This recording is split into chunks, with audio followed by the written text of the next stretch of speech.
Terrance Laird. Terrance Laird. Terrance Laird. Terrance Laird. Terrance Laird. Terrance Laird. Terrance Laird. Terrance Laird. Yes. Welcome back to the track. Appreciate it. Just talk to me what the feeling's like being back.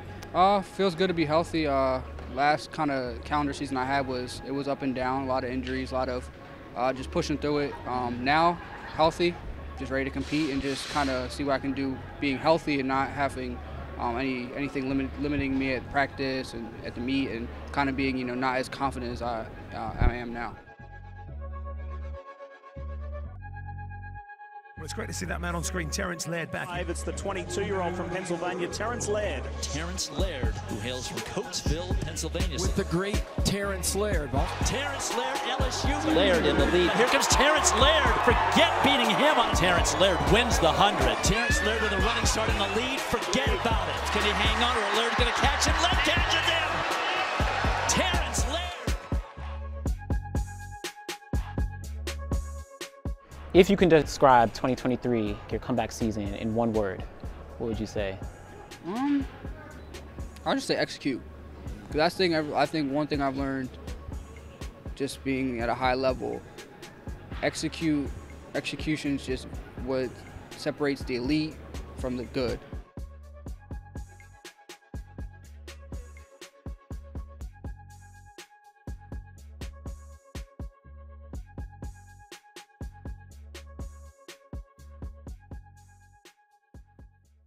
So basically, timeline to the injury, 2020 fall, Saturday practice, sleds hurt my back. I sat out probably from then to about right after Christmas. Didn't do any. I was basically just an assistant coach. I didn't do any strides, warm up, nothing. Then I just worked my way back, getting healthy. Did just everything with Coach Shaver, Coach Boo at LSU, and obviously LSU. I was battling just through back injuries all year, disc injury, and just kind of after trials, I felt, obviously everybody did. I take time off, didn't make the team, took time off, and I started ramping it back up during fall training, and it still was there. The rest didn't help that we thought it was going to help with, and after that, it just kind of just was, discouraged. Just like I took time off, I was resting. Didn't do anything, extracurricular like basketball or anything crazy, and so I just went, got some treatment, and by the time, everything kind of my timetable, my rehab and everything was over, and I felt good. I mean, it was just pointless. It was 2 months left, and USA's was coming up, so it was just pointless trying to run. Even Doc was like, "You gonna run at USA's?" And I was like, I wasn't planning on it just because it's 2 months, but then, so then I just, just kind of put my focus towards this year, and I'm healthy. I've had any back pain in almost a year now. So I'm just kind of a long process that was, frustrating just because I was doing everything I could to get healthy, but obviously I just needed rest, and it was one of those injuries where it's hectic.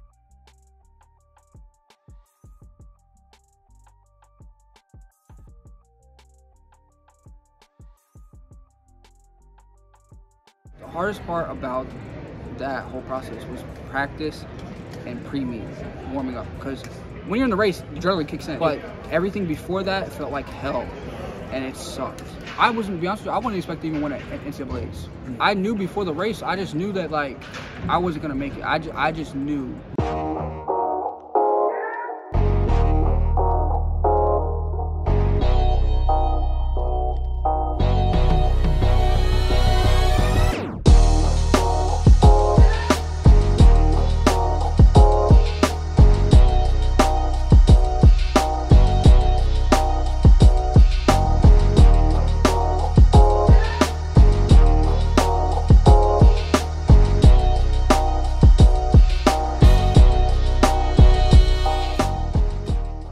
So I went to Germany, and when I got there, me and my agent went, and Doc looked at him and said, "How the hell is this kid running?"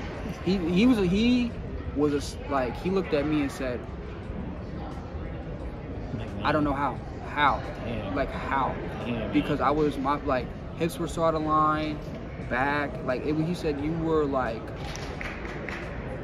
just so out of line. Everything was just so, just discombobulated. He didn't understand it. Because I'm thinking I'm gonna need surgery. because I'm gonna need this, I'm gonna need that. I'm thinking the worst of the worst. I'm not gonna be able to run anymore.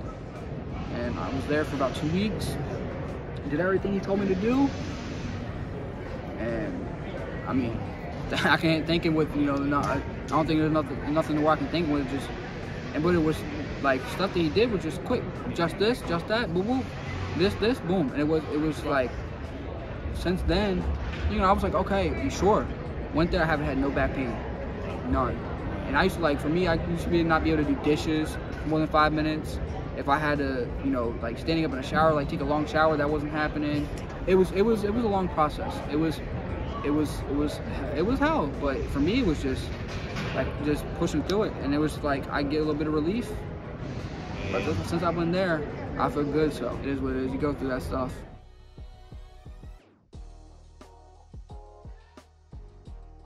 It felt a lot like COVID, just kind of taking things away from you. We just had that COVID year, so it's kind of being able, that feeling. But for me, it was just like, I wasn't healthy. You know, it wasn't that I got like a whereabouts ban or I got caught doping or I did anything, you know, that prohibited me that I was healthy training and I just wasn't able to run.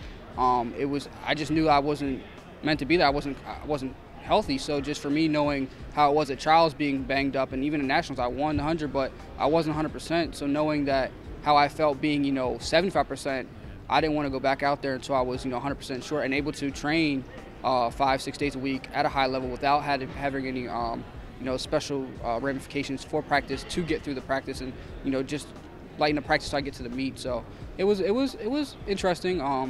It was kind of weird. It felt like it went by fast, but it was just, I guess, another learning curve. You know, just kind of dealing with injury in a way that, I mean, I haven't dealt before. I never sat out a year with injury, so it was just another learning thing, another, you know, piece to my life and piece of the puzzle that I'm trying to build.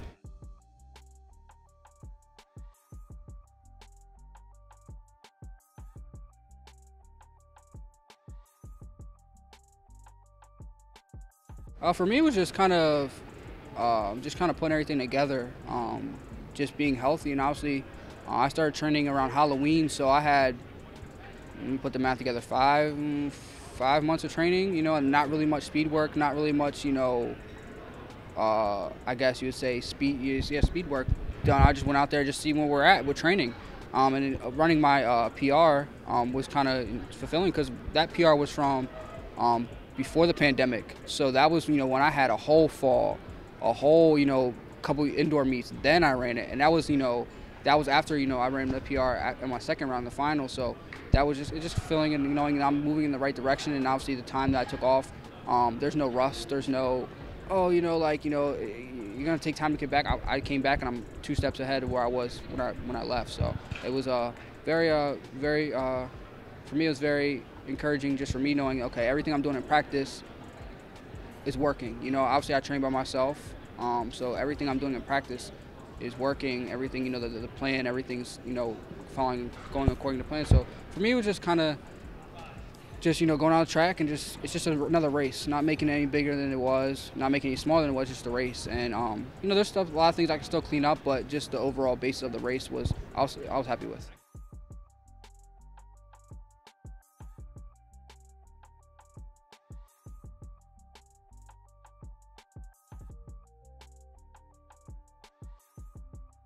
Yeah, I think so, just because the parameter of kind of what I did at LSU, not being 100%, and obviously just being smarter, a little older, understanding the race a little bit more, how the outdoor 200 works.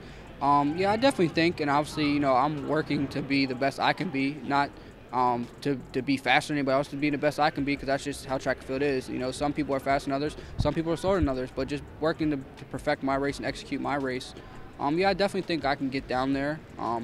I may never, but obviously that's the goal, and obviously whatever it takes to make the team and to be proficient in my, you know, my event, whatever my main event is. Yeah, that's my goal. But yeah, I definitely think just with the year off, a lot more, I guess, more focus and stepping back, and obviously with Paris on the horizon, like this year for me, just get better in any aspect. If I run 1980, that's better. That's a PR. So like anything in the right direction is kind of what I'm shooting for. I guess low ball, but obviously high ball, I want to make the team. I want to, you know, achieve the highest I can achieve, and that's just a competitor to me. But for the most part, just, yeah, I definitely think whatever, as long as I'm healthy, as long as I'm training at a high level, I can, you know, sky's the limit.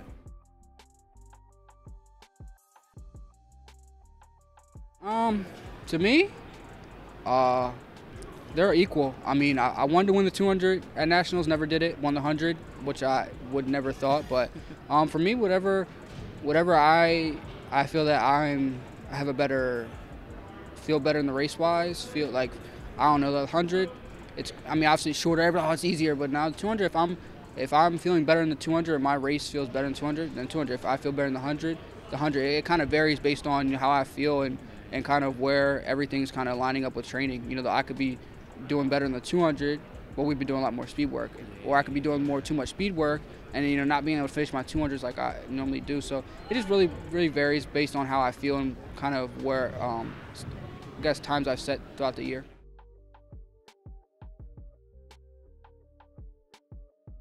I think it's just how complex it is. Like, at practice and everything's so smooth and and everything, but when you run, it's just not like there's always like another challenge. I run time my personal best, but I know that I have so much more that I can, like, I could have did this and this, like, so I feel like just the complex of you run well, but it's just like the throw to go more, like, I ran 20 flat, I want to run 1990, like, so just the throw of just you run a personal best, then like I could have ran better, I could, I feel I'm more in the tank, and then just that throw, and then obviously just it being so just fluid and so natural, where like, as everybody is here, it's fluid and natural, where I'm not stressing that I have to do this, I gotta do this, I gotta do that. It's just fluid and natural, where it's like back of my hand. It's a secondhand nature, and being able to correct things. And obviously for me, just going out and traveling the world and doing things where, I mean, no other sport to my knowledge besides tennis and maybe soccer, you get to travel the world. Like football, they don't travel the world. Basketball, baseball, I mean, they have some meets in games overseas, but for the most part, everything's U.S. So just being able to travel the world and experience things and meet great people that I have and great support staff, that's really why I love it.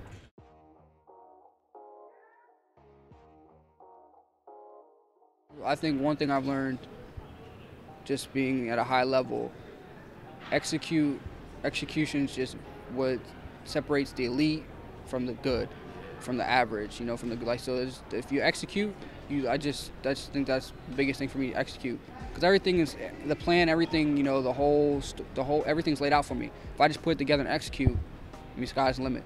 But if I don't execute, I'm gonna be sitting here, bummed, like, yeah, I could have did this, I could have did that.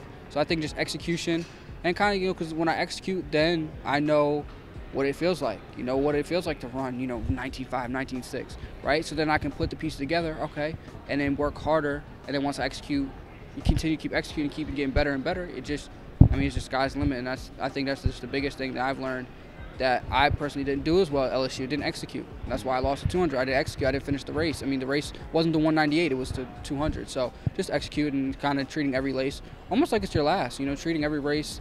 Because obviously now the races are there's a lot less races. So every race matters. Like we have 2 races here. College system, we run a lot of races. Now you maybe run half those races. So every race matters. So executing really, will attest to what you're, doing at practice and where you're at progress-wise.